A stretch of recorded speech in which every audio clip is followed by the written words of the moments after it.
Assalamualaikum warahmatullahi wabarakatuh. Selamat datang di Sesnot, Learning and Sharing.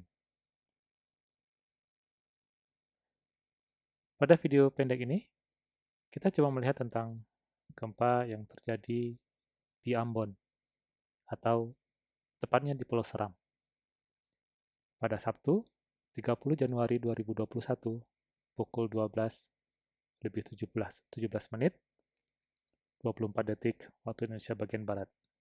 Sebuah gempa terjadi di Pulau Seram, Provinsi Maluku.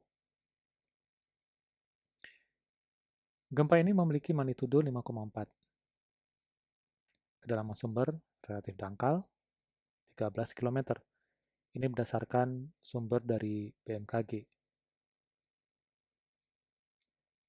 Jika kita melihat mekanisme fokus dari kejadian gempa ini, maka kita akan menemukan seperti yang terlihat pada gambar, yang memperlihatkan mekanisme fokus secara oblik atau miring.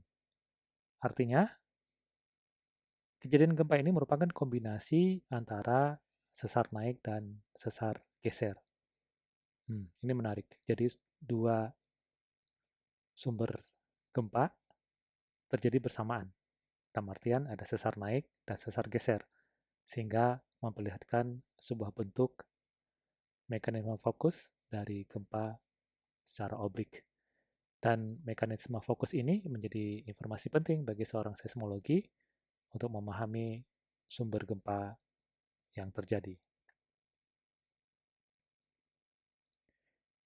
Jika kita mencoba melihat tatanan tektonik Pulau Seram, maka akan terlihat pada gambar ini diambil dari sebuah paper yang sumbernya DOI, yang terlihat pada slide ini. Ini memperlihatkan DOI dari sumber referensi yang digunakan. Ini terlihat di sini. Nah, memang di sini ada menarik ya. Ada muncul beberapa struktur tektonik di situ, dan tentunya di sini berkontribusi untuk kejadian gempa yang terjadi pada tanggal 30 Januari 2021. Kita lihat memang ada beberapa struktur sesar aktif di sini, dan yang sangat dominan atau yang sangat jelas terlihat di sini adalah sesar kawah. Ini sesar kawah, dan ini sesar kawah zone atau kawah shear zone. Ini sebuah sesar yang bergerak secara mendatar atau sesar geser, atau lebih dikenal juga zona sesar geser kawah. Kemungkinan gempa ini terpicu oleh aktivitas sesar kawah. Ini sesar kawahnya yang kemungkinan ini yang menjadi sumber pemicu kejadian gempa tersebut. Namun muncul pertanyaan, tadi kita pahami bahwa sesar kawah itu adalah sesar geser atau sesar mendatar. Tetapi mekanismenya kenapa jadi oblik? Ini kan mekanisme oblik, jadi nggak murni sesar geser. Jadi ada komponen sesar naiknya.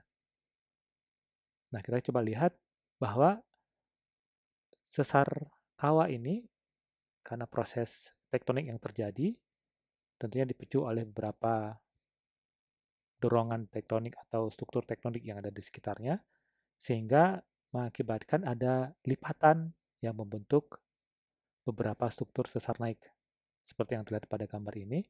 Jadi ada terbentuk beberapa lipatan yang dipengaruhi oleh aktivitas sesar geser. Nah, kondisi ini dikenal dengan istilah flower structure. Jadi sebuah kondisi yang mengakibatkan adanya komponen sesar naik pada sesar geser. Sebenarnya bukan hanya sesar naik, tapi ada juga sesar turun ya. Tapi kalau kita lihat di sini di sesar kawah ini, itu ada komponen sesar naik ya, yang mempengaruhi pola mekanisme dari kejadian gempa. Kalau kita coba lihat dari catatan kejadian gempa di Maluku, maka kita mengingat ada gempa yang memiliki magnitudo yang signifikan yang terjadi pada tanggal 26 September 2019. Jadi ada dua gempa, yang pertama ini gempa pertamanya, dan kemudian gempa keduanya, gempa susulannya yang juga relatif lebih besar. Gempa magnitudo 6,5, ya ini gempa pertamanya, 6,5, dan posisinya tepat sekitar 42 km timur laut kota Ambon. Nah, kalau kita lihat di sini dari mekanisme fokusnya, gempa ini pure oleh sesar geser ya. Dan sedikit berbeda dengan yang tadi. Kalau yang tadi kan ada komponen obliknya, ada komponen sesar naiknya. Kalau ini sesar geser.